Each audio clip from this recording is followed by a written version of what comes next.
Dogs Don't Tell Jokes by Louis Sachar. Chapter 2. Gary wrote a story called The Boy Who Ate Fire for English class. Mrs. Carlyle was his English teacher. Someone in the class had asked how many pages the story had to be. Whatever is appropriate, Miss Carlyle had answered. That was her big mistake. The Boy Who Ate Fire by Gary W. Boone. Once upon a time, there was a boy who ate fire. He died. Miss Carlyle refused to accept the story. It's not a story, she said. It's only one sentence. 2, corrected Gary. She told him he had to rewrite the story and that it had to be at least 5 pages. She said it was a good title, but it doesn't tell what happened. But that's what happens when you eat fire, said Gary. You die. It was supposed to be a joke. Miss Carlyle didn't laugh. Someday, Gary thought, his story would be published. It would be a big, thick book and cost $19.95.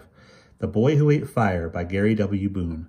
Then you'd open it up, and it would have just 2 sentences, followed by 300 blank pages. It would be hilarious.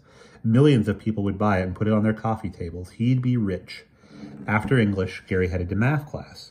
He'd been in junior high for almost a month, but he still found it muddling to have to change classrooms every period. At night, he sometimes dreamed he couldn't remember his schedule. He also dreamed they changed his schedule without telling him. They changed his locker combination in his dreams, too.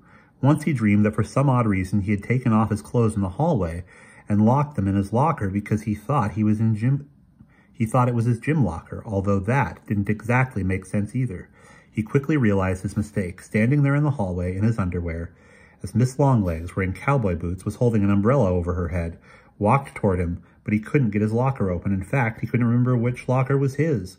In real life, however, he had no problem with his locker, or in finding his way from class to class. But having to rush around changing classes all the time, he felt like he was missing something, like there was something happening that everybody in the school knew about except him. And there was nobody he could ask. Even if there was somebody to ask, he didn't know the question. Gary, why didn't you do the homework? Miss Langley asked him after class. He was standing by her desk, wondering if she owned a pair of cowboy boots. I didn't know about it, he said. You didn't know about it? How could you not know about it? He shrugged. There are a lot of things I don't know about. In fact, there are probably more things I don't know about than I do know about. He laughed. Miss Langley stared at him. It was on the board, she said, slowly and distinctly, like she was talking to an idiot. Where it always is, said Miss Langley. In the box, in the upper right-hand corner. Gary looked at the blackboard. There was a section blocked off which contained the day's homework assignments. I've put the homework there every day since the first day of school, said Miss Langley. Don't tell me you didn't know that. He didn't tell her. Miss Langley stared at him in disbelief. Have your eyes ever been checked, she asked. No, said Gary. They've always been brown. In one of his more bizarre daydreams, Gary imagined himself as some kind of superhero who caught criminals by telling them jokes. The crooks would laugh so hard they'd fall down. Supergoon catches bank robbers. The headline proclaims the newspaper has a picture of 2 masked men laughing hysterically on the sidewalk, while Gary is standing over them telling one joke after another. Gary Supergoon Boone broke up a bank robbery at the First National Bank this afternoon. The 2 armed robbers were fleeing from the scene when Gary shouted out a joke, causing the men to fall over in uncontrollable fits of laughter. Goon bravely continued to crack jokes despite the guns pointed at his heart until the police arrived. I knew they wouldn't shoot, Goon said, because then they would miss the punchline. For the safety of our readers, we cannot print any of Goon's jokes. They are so funny, they are dangerous. Besides, Supergoon might need to use them again to catch other dangerous criminals. Gary never cried. He laughed. The more it hurt, the more he laughed. Like the time he accidentally bumped into Philip Corbin, making him drop his ice cream bar in the dirt. Sorry, Gary said, with a silly grin plastered across his face. You think it's funny, Goon? Asked Philip. No, said Gary. Ha-ha. Philip pushed him. I said I was sorry. Ha-ha.